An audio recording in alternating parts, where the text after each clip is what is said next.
day, boys and girls in sporting land. Finally, I'm back. That's right.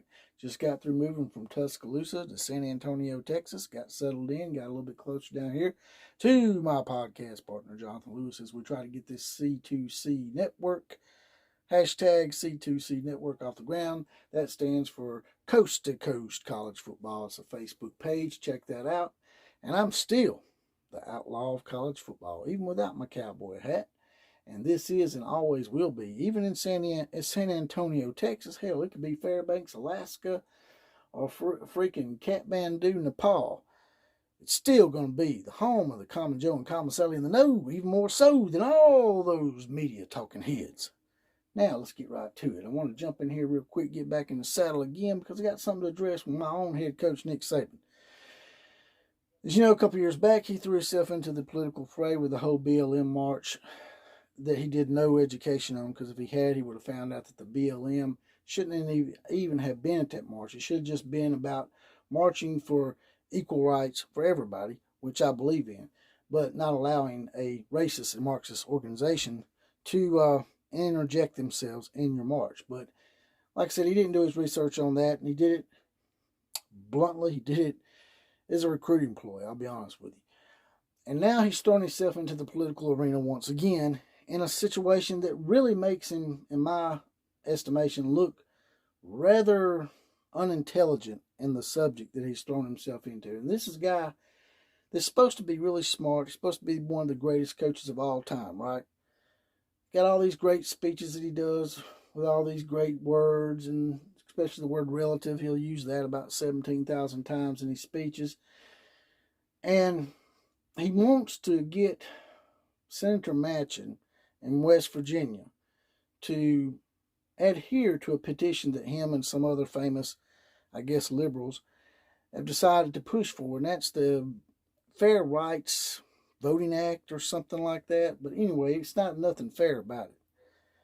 And I don't understand why Nick would put his name on something like this. This is something that could basically tear our country down, Nick. And the only reason, once again, I'm going to be blunt here, I'm going to be fair, because this is my university, Nick. This is my university too. I've been supporting this university since way before you ever even thought about coming to Alabama, back when you was probably just leaving the gas station in West Virginia, pumping gas for your daddy. I was an Alabama fan, learning the traditions, learning the ways, learning college football traditions, and just, I have a true love for college football, Nick. But college football does not grant you, and even if you're a famous college football person, does not grant you immunity to just throwing yourself out there blatantly and being stupid. And the only reason that you're pushing this Fair Rights Voting Act, and that you put your name on this little petition, is because you think it's going to help you in recruiting with the minority players. I'm just being straight up with you. I am the most unbiased Alabama fan you'll ever meet. I am the most straightforward, least racist person you ever meet. But because I have a different opinion from the liberals out there and all the Democrats and some of the minorities on that side, they're going to try to label me as a racist probably.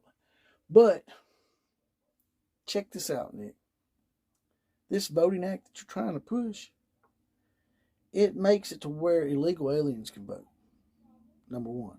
Number two, and most importantly, is it wants to allow people to vote that doesn't even have a damn ID, Nick. Now, you can make all your little speeches you want and tell us how relative it is. Relatively speaking, they should be able to vote because they're a human being. Relatively speaking this, relatively speaking that.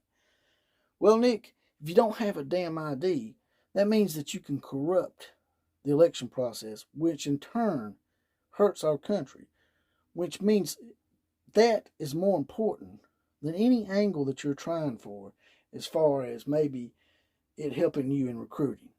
And that's honestly what I think's going on, Nick, and I hate that. But someone that does not have an ID could vote 2,719 times, Nick. This ain't American Idol back in the day where you can call in 2,000 times and vote for the same candidate. This ain't American Idol, Nick. And just because you're a football idol doesn't mean you're always right. As a matter of fact, each and every time you've thrown yourself into political matters, you've made yourself, to me, and a lot of fans out there, look rather transparent. It's not always about football, Nick. And I know you got all this nice stuff going on with Nick's kids and all that stuff, and that's great. But this matter here is something that it don't matter if you're Democrat, Republican, or whatever, and I'm not either one. I used to be a registered Democrat, surprisingly. Not anymore, because they didn't let the liberals hijack it. But it doesn't matter what label you are, because party label loyalty makes for corrupt loyalty. And it doesn't matter what you're associated with. Anybody with a modicum of a brain knows that you can't let people vote without an ID, jackass. And that's just plain stupid, Nick. And you're supposed to be a smart guy. So the only thing I can figure is that you're placating or patronizing for the reason I said aforementioned. And that's all I got to say about that. You guys and gals tell me what you think about the matter. Like, share, comment, and subscribe to this channel. And as always, KMCA to all the other teams.